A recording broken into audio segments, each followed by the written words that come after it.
श्री शिवाय नमस्तुभ्यं। ध्यान से एकादशी स्कंद पुराण यहां तक कहती है कि इस कथा के चरित्र को जो श्रवण कर लेता है उसको 26 एकादशी करना भी नहीं पड़ती। इस एकादशी की केवल ये कथा सुनकर ही वो तर जाता है। बहुत ध्यान से सुनना इसको, कथा तो बड़े भाव से सुन लो इसको, है? बड़े प्रेम से। इसलिए सारी एकादशियों में निर्जला एकादशी की महत्वता शास्त्र प्रमाण करता है महाराज। निर्जला एकादशी का उद्यापन जो करा जाता है, उसका उद्यापन और प्रदोष का जो उद्यापन करा जाता है, इन दोनों का क्रम लगभग एक जैसा ही। तो निर्जला पहुंची है और निर्जला ने जाकर भगवान नारायण से निवेदन करा। भगवान विष्णु ने पूछा, क्या बात है निर्जला, आज तुम खेलती हुई यहां पर आकर खड़ी हो गई, क्या हुआ, क्या है? क्या तुमको गौलोक धाम में आनंद की अनुभूति नहीं हो रही जो तुम बैकुंठ में आई? निर्जला घूमती घूमती भगवान के सम्मुख में पहुंच गई। भगवान ने पूछ रहे हैं, बार बार पूछा, निर्जला हुआ क्या तुमको?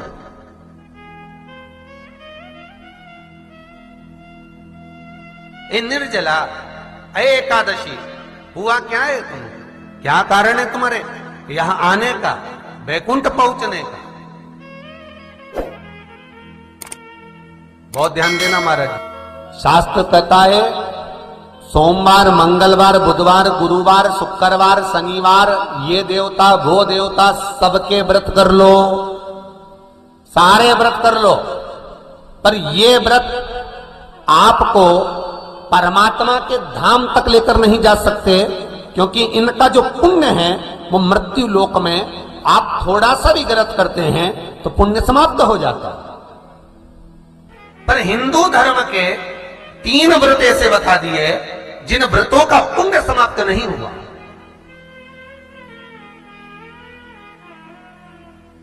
हिंदू धर्म के 3 व्रत ऐसे हो गए जिनका पुण्य समाप्त नहीं हुआ महाराज।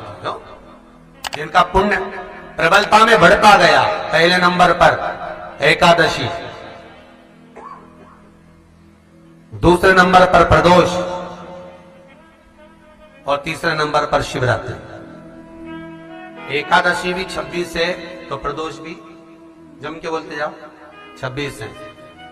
शिवरात्रि केवल 12, केवल 12, और अगर अधिक मास की पड़ जावे तो ये 13, पर अधिक की आय तो 13 है। तो यहां शास्त्र कह रहा है कि 3 व्रत हमारे यहां जिनका पुण्य समाप्त नहीं हुआ, जिनका पुण्य प्रबल हुआ, बड़ा। इसलिए आज भी माता एकादशी का व्रत करती है। और एकादशी का व्रत कर कर अगर कोई जीवात्मा को देते हैं, कोई मर भी गया तो उसको एकादशी का दान देते हैं। एकादशी का उसको दान दिया है। महाराज निर्जला खड़ी है, पूछा क्यों आई हो, क्या कारण? निर्जला आई तब लक्ष्मी मैया उठकर निर्जला के करीब में गई। निर्जला बहुत सरल थी निर्जला। कहते हैं कामा एकादशी सबसे लंबी है। कौन सी एकादशी? कामा। फिर मोक्षदा उससे नीची है महाराज। और निर्जला जो है बिल्कुल छोटा स्वरूप है। निर्जला का मतलब देखा जाए तो केवल 2 चोटी करी हुई है।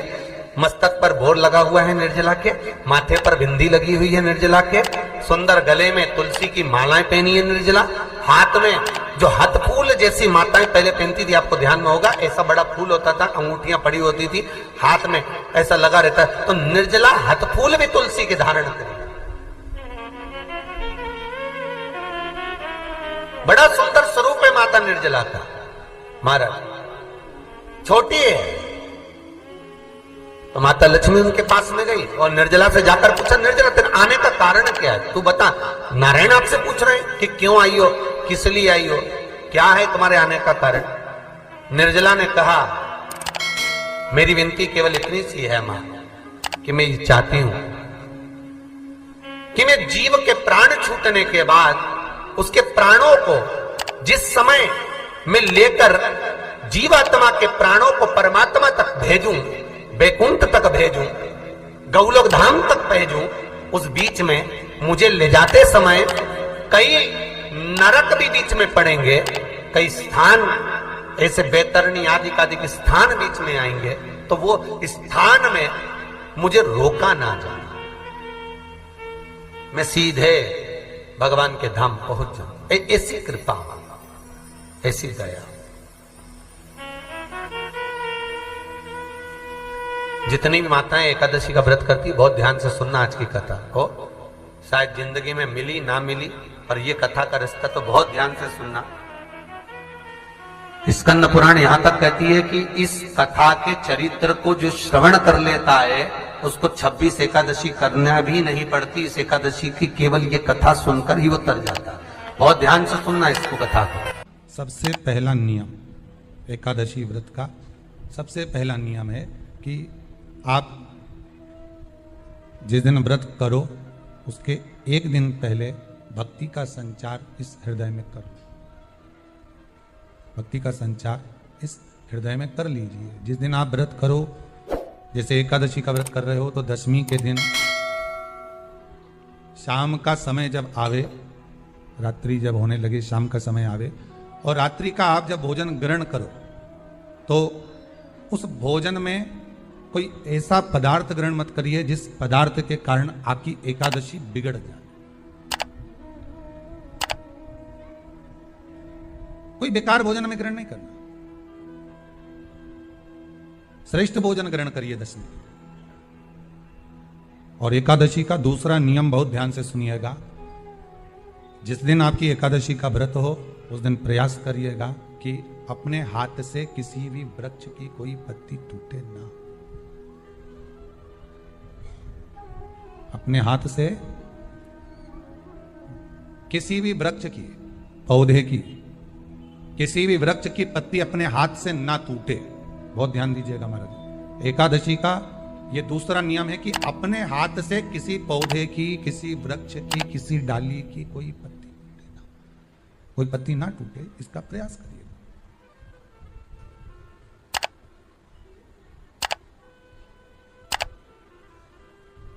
कितना सुंदर व्याख्यान कहा है, कितना सुंदर वर्णन है महाराज कि मात्र एकादशी का व्रत कर लेने पर, मात्र एकादशी का व्रत कर लेने पर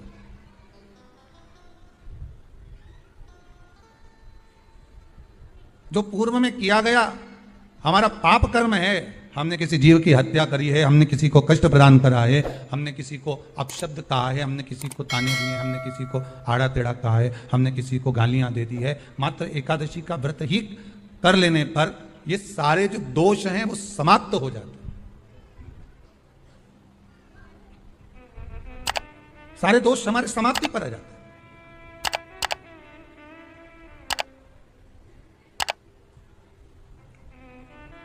अब एक विचार करिएगा थोड़ा सा अपने मन में, अपने चित्त में, अपनी वृत्ति में एक बात उतारिएगा।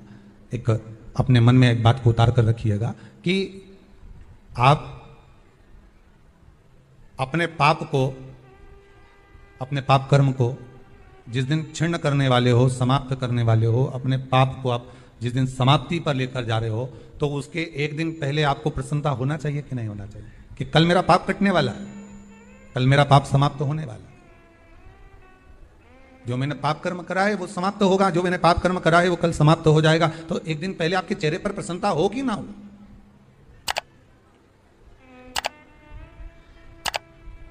और चेहरे पर वो प्रसन्नता आपके आना चाहिए कि कल मेरा एकादशी का व्रत है, आज दशमी है, कल एकादशी का व्रत है, तो कल मेरी जब एकादशी का व्रत रहेगा तो मेरा ना जाने कितना कितना पाप, कितना असत्य, कितना झूठ, कितना प्रपंच वो समाप्त हो जाएगा। इसमें मुझे प्रसन्नता हो, इसमें मुझे आनंद था।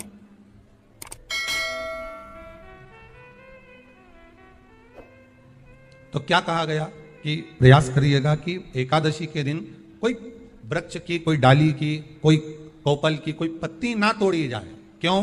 तो कहा अगर उस पत्ती को हम तोड़ देते हैं, वृक्ष की पत्ती को या क्यारे में लगी हुई कोई डाली की पत्ती को हम तोड़ देते हैं तो एकादशी का पुण्य फल प्राप्त नहीं होता। एकादशी का कोई फल हमारे खाते में नहीं जाता, पुण्य फल प्राप्त। अब फिर भले तुम, चाहे तुमने मोरदन खाया हो, चाहे तुमने फिर चिप्स खाई हो, चाहे तुमने फिर व्रत का कितना ही सामान खा गए हो, तुमने सोचा कि आज मेरी एकादशी है, तो फिर उसका कोई फल प्राप्त नहीं, उसका कोई सुख प्राप्त नहीं आपको। फिर रहे हैं वो भी श्रवण करें। एकादशी के दिन बन सके एक बेलपत्र, उस बेलपत्र के मध्य भाग में बीच वाली पत्ती पर लाल चंदन और दोनों पत्तियों पर पीला चंदन, नीचे वाली दोनों पत्तियों पर पीला चंदन, बीच वाली पत्ती पर लाल चंदन और दोनों पत्तियों पर पीला चंदन। और इसी बेलपत्र के साथ में जो लाल चंदन वाला जो पत्ती है उस पर एक श्वेत पुष्प, सफेद फूल रखकर आप अपनी कामना कर कर जब आपको जल चढ़ाते चढ़ाते 3 महीना, 4 महीना, 5 महीना, 6 महीना आपके हो जाए और बाबा देव अधिदेव महादेव को जल चढ़ाते चढ़ाते समय बीत जाए, तब बाबा से अपने दिल की बात कहने के लिए लाल चंदन, सफेद पुष्प, पीला चंदन दोनों पत्तियों पर अपने हाथ में लेकर कामना कर कर अशोक सुंदरी वाली जगह पर जब हम उसको समर्पित कर, अशोक सुंदरी वाली जगह पर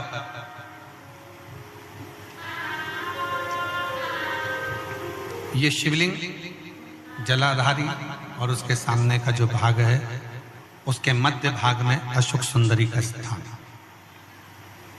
बस इसी स्थान पर बेलपत्र और श्वेत पुष्प, बीच वाली पत्ती पर लाल चंदन, आसपास की पत्तियों पर पीला चंदन और वो शिवलिंग की सम्मुख में जो अशोक सुंदरी का स्थान है वहां समर्पित कर उस स्थान। ये रोज नहीं करना, फिर ध्यान देना, कभी कभी 4-6 महीने निकल जाएं, 8 महीने निकल जाएं, 3 महीने निकल जाएं, 5 महीने निकल जाएं उस स्थान, और ये हमने एक बार नहीं बताया, इसको पहले भी वर्णन कर सकते। एकादशी के दिन गंगा के जल में मात्र 7 बेलपत्री डालकर जो नंदीश्वर भगवान अर्थात जो शंकर जी के शिवलिंग के सामने नंदी होता है, उस नंदी के चरण पर गंगा का जल चढ़ाकर बेलपत्री शिव पर समर्पित कर देता है, उसके घर में रुपया रुकना चालू हो जाता है। फिर वो गलत जगह पर नहीं जाता, गलत स्थान पर वो धन जाएगा ही नहीं। बेटा अगर व्यसन में पड़ा हुआ है, मदिरापान में पड़ा हुआ है, मांसाहार में, जुए आदि में जा रहा है, तुम्हें लग रहा है कि मेरा बेटा गलत मार्ग पर जा रहा है, ये मित्र दोस्ती गलत हो रही है, वो सही जगह पर आ जाए तो हो रही है। 30,000 रुपये महीना, 40,000 रुपये महीना कमा कर लेकर भी आ रहे हैं, कमाई तो आपकी हो रही है। 30-40 हज़ार रुपये महीना आप कमा रहे हो, 50,000 रुपये महीना, 1 लाख, 2 लाख, 4 लाख रुपये आप कमा भी रहे हो, पर आया और चला गया, उसका क्या करोगे?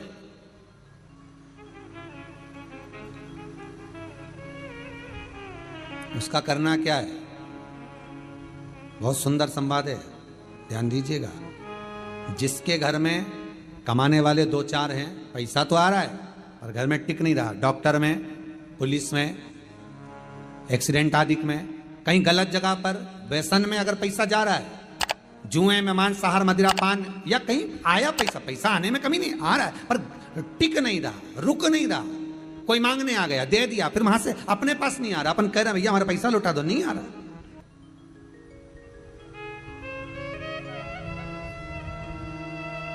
करना है एकादशी। कई लोग इसको धन के लिए भी करते हैं, संपदा के लिए। संपदा के लिए अर्थात जिसका व्यापार नहीं चलता, जिसके घर में पैसा नहीं आता, या नौकरी नहीं लग रही, या सर्विस नहीं लग रही, आप अप्लाई कर रहे हो, जगह जगह जाकर इंटरव्यू भी दे रहे हो और पैसा नहीं आता, तो उसके लिए भी प्रयास किया जाता है। पर उसके लिए यहाँ पर जो धन के लिए करते हैं, उसके लिए विष्णुपदी के लिए करते हैं। मतलब जैसे गंगा के जल में तुलसी के 11 पत्ते डाले जाते हैं। कितने पत्ते डालते हैं? 11 तुलसी के पत्ते डालते हैं, और उसको किसी भी नारायण के मंदिर में, राम कृष्ण शिव, शंकर नहीं, राम कृष्ण भगवान विष्णु, दत्त आदि जितने नारायण के मंदिर हैं, उस मंदिर में किसी भी पात्र में, एक छोटे से पात्र में उसको भरकर रखी आते हैं महाराज। उससे भी जॉब, सर्विस, नौकरी में सफलता प्राप्त हो जाती है, परंतु वो भी एकादशी को ही होता है। कुछ देर तक पात्र को रखा जाता है, फिर वही पात्र का जल किसी भी वृक्ष के नीचे डाल दिया जाता है, उससे भी नौकरी के लिए फायदा मिलता है। गंगा का जल कोई साधारण नहीं। पैसा, धन ज्यादा आने लगे तो पत्नी को कहना चाहिए कि देखो थोड़ा बहुत मेरा मन है, शिव महापुराण की कथा हो जाए, या फिर कहीं सत्कर्म में लग जाए, कहीं ब्राह्मण भोज, साधु भोज, सन्यासी भोज, गुरु जन में, संत जन में, साधु जन में, तपस्वी जन में कहीं लग जाए। ये धर्मपत्नी, जहां धर्म जुड़ा हुआ हो वो धर्म। महाराज, कुछ तिथियां होती हैं जिन तिथियों में अगर आप रोज गंगा का जल शंकर को नहीं चढ़ा सकते तो शिव महापुराण कथा कहती है, स्कंद पुराण कहती है, विष्णु पुराण कहती है, गर्ग संहिता कहती है, गीता पुरुष गोरखपुर का कल्याण का गंगा अंक कहता है कि कुछ तिथियां भारत की भूमि पर ऐसी वर्णित है जिन तिथियों में भी गंगा का जल हम शिव को अगर एक बूंद भी समर्पित कर रहे हैं, गंगा का जल मात्र एक आधी चम्मच भी, आचमन जितना भी अगर हम शिव को समर्पित कर रहे हैं तो उसका सुख आनंदित है। जैसे पंचमी तिथि, नवमी तिथि, दशमी तिथि, एकादशी, प्रदोष, पूर्णिमा, अमावस्या, ये तिथियां हमारे यहाँ जो दी गई हैं, इन तिथियों में अगर हम गंगा का मात्र थोड़ा सा जल भी अगर जल के पात्र में डालकर गंगा जी का जल थोड़ा सा भी शिव के पास लेकर जा रहे हैं तो ये एक भाव अपने भीतर होना चाहिए कि आप केवल गंगा का जल साधारण शिव मंदिर में समर्पित नहीं कर रहे हो, आप गंगा का जल भले अपने घर से लेकर जा रहे हो और थोड़ा सा भी जल ले जाकर अगर शिव को समर्पित कर रहे हो तो तुम्हारे भीतर यह भाव होना चाहिए कि मैं गंगोत्री से जल भरकर सीधे रामेश्वर में ले जाकर गंगा के जल को समर्पित कर रही हूँ। श्रावण के महीने में या अन्य महीने में आप शिव को समर्पित कर रहे हैं, यह आपके भीतर एक भाव उत्पन्न होना चाहिए। एक बात आपको कही थी गुरु महिमा में कि घर से जब निकला करो ना तो भगवान देव अधिदेव महादेव का नाम लेकर श्री शिवाय नमस्तुभ्यम। घर से जब निकलो, कोई कार्य के लिए जा रहे हो तो आप श्री शिवाय नमस्तुभ्यम का स्मरण कर कर जाइए। आप किसी काम के लिए आगे बढ़ रहे हो, श्री शिवाय नमस्तुभ्यम का स्मरण कर कर जाइए। जिस समय आपके मुख से श्री शिवाय नमस्तुभ्यम का स्मरण हो जाए या शिवलिंग का स्पर्श हो जाए या शंकर का अनुमोदन कर कर ओम नमः शिवाय बोलकर या राम बोलकर, कृष्ण बोलकर, शिव बोलकर, आपके भीतर जो रमा हुआ है, आप राम को मानते हैं आप राम को माने, हम मना नहीं करेंगे। आप कृष्ण को माने तो कृष्ण को माने, हम मना नहीं करेंगे। आपका दिल जिससे लगे, आपका चित्त वृत्ति जिससे लगे, और उस पवित्र भूमि में ना जाने कितने साधक, कितने साधु, कितने तपस्वी, कितने संत, कितने महात्मा, कितने जोगी, कितने सन्यासी, कितने ब्राह्मण जन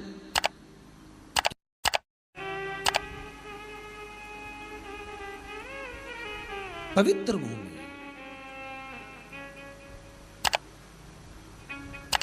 और उस पवित्र भूमि में ना जाने कितने साधक, कितने साधु, कितने तपस्वी, कितने संत, कितने महात्मा, कितने जोगी, कितने सन्यासी, कितने ब्राह्मण जन, कितने विद्वत जन इस भारत की भूमि पर भ्रमण करते रहते हैं, तप साधना करते रहते हैं, उपासना करते रहते हैं, मंत्र जाप स्मरण करते रहते हैं। और जब उनका मंत्र जाप का फल इस भूमि पर प्राप्त होता है तो यहाँ की जो रज है, यहाँ की जो धूल है, यहाँ की जो माटी है, वो सुख का अनुभव करा देती है, एक आनंद का अनुभव करा देती है। श्री भागीरथ बाबा गंगा जी को लेकर आए।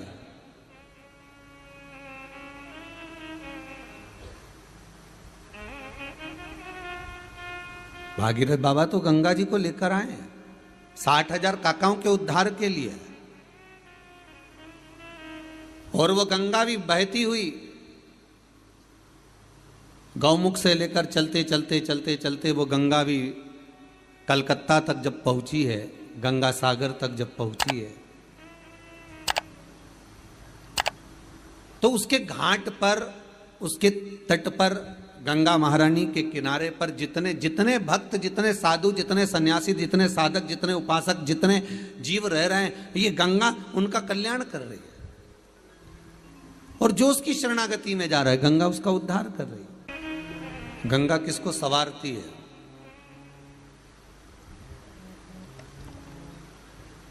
किसी ने कहा कि प्राण छूटे और गंगा जी में ले जाकर अस्थियों को छोड़ दो तो गंगा मोक्ष देती है। विष्णु पुराण में, गर्ग संहिता में, देवी भागवत में, शिव महापुराण में, स्कंद पुराण में लेख लिखे हैं कि गंगा जी ने शंकर जी से वर मांगा था कि मेरे जल में जब तक जीव की अस्थियां पड़ी रहेंगी तब तक वो जीवात्मा वैकुंठ का भोग भोगेगी।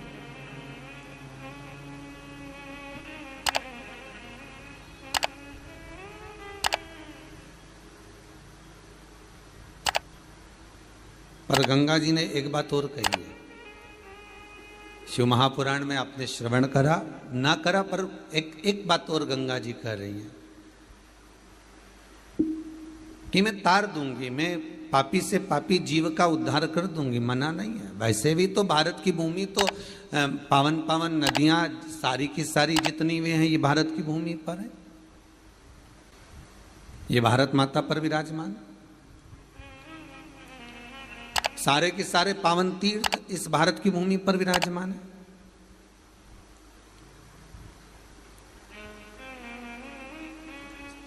पुण्यमय नदियां, पुण्यमय तीर्थ, पुण्यमय तालाब, सरोवर जितने भी हैं ये सब इस भारत की भूमि पर हैं। गंगोत्री में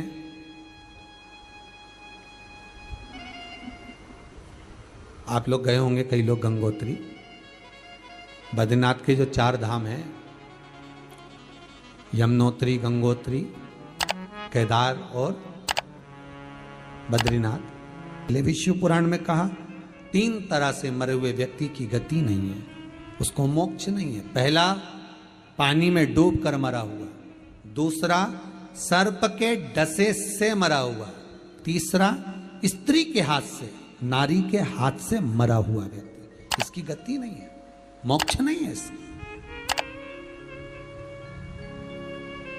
इनकी गति केवल एक है, वो है शिव महापुराण की कथा।